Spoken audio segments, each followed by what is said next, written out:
All right, let's get back to our panel. Kirsten Powers, a Daily Beast columnist, Alex Brill, the former chief economist for the House Ways and Means Committee, and Todd Schoenberger of the Black Bay Group. Welcome back, all. I want to get you to fascinating story today from the pages of the Wall Street Journal about how one of the government programs out there to help people in trouble with their mortgages, called HARP, is actually benefiting banks more than it's benefiting individual homeowners. Take a look at these numbers. Banks have collected $12 billion in revenue this year, while borrowers, the people who were intended to be helped with this program, have only gotten $2.5 billion to $5 billion. Kirsten, let me start with you. What do you make of this? Well, you know, of course, we want our banks to do well, but what we don't want is for them to take advantage of people, and that's what's going on here, which is because they have a monopoly basically on this. They're charging exorbitant fees, and it's just.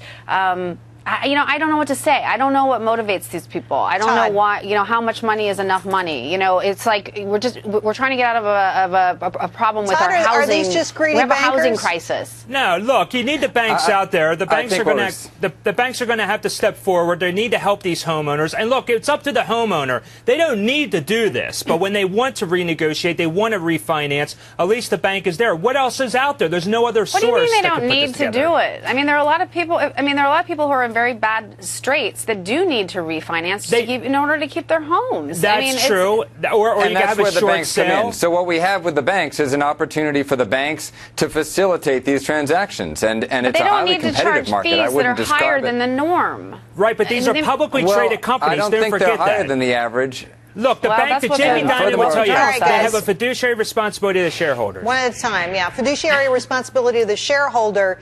At the end of the day, that's an unintended consequence of the program, though, isn't it, Kirsten? That the banks are making all this money and the people aren't getting it. I mean, the banks aren't doing anything illegal. They're doing exactly what they should be under the terms of the program. They're charging people who are bad credits more money for their loans, as they should.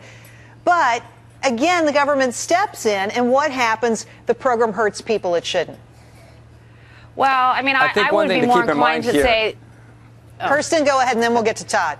Oh, I'd be more inclined to say that it just should be run, through the government, not through a bank, because I don't agree that they should be charging these fees. I don't think they should be charging, according to the Wall Street Journal article, they are charging above what would be commonly charged to do this. So that's where's the accountability here, though, KP? I mean, isn't it up to the homeowner? Why did they have to get this home? Look, I can understand if you hit a dire circumstance, you lose your job, you're laid off, I get that. But a lot of people, actually many people, millions of people, obtain loans, they bought homes when they shouldn't have been buying them, and now they can't pay the bills, and yet they're going hand in hand to these banks. Let's get Alex in here, because I know he hasn't had a chance. I think the key to remember is that the funds that are going to these banks are not coming out of the federal treasury. They're not coming from the U.S. Treasury. They are earning fees, and they're providing a service. It's a highly competitive industry. We've got a lot of banks. Some of them are much bigger than the others, no question about it.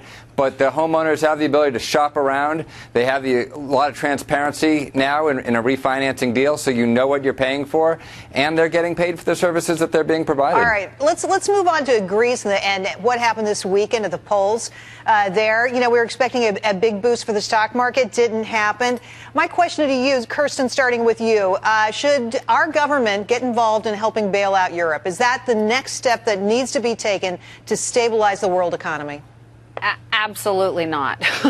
I just do not see how the United States needs to get involved in that. This is Europe's issue. They need to deal with it.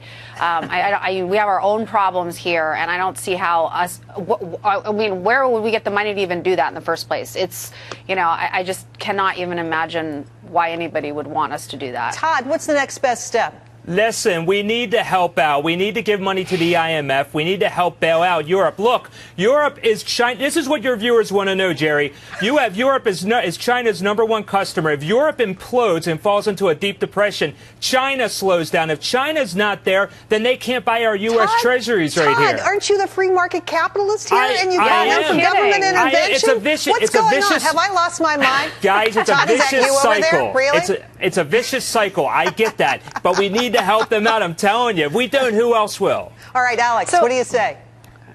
I don't think we have the resources. I'm with Kirsten on this one. I think that the Europeans have to get together. They have to help their weaker brothers and sisters. They need to have a system that's balanced and look at the wasteful spending and the unfunded liabilities that they have.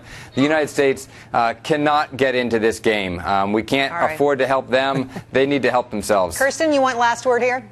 Well, no, I just let's just be honest about what we'd have to do. We'd have to borrow money to bail them out. I mean, that's just crazy. Well, we are broke. And I'm the Democrat. There is that. We are broke. We don't have a lot of money. Well, maybe we can all borrow from Todd. That could be an option. Exactly. There you go. Kirsten, Alex, and Todd, thanks for coming on tonight. You guys were just great. Appreciate your time. Thanks for having us.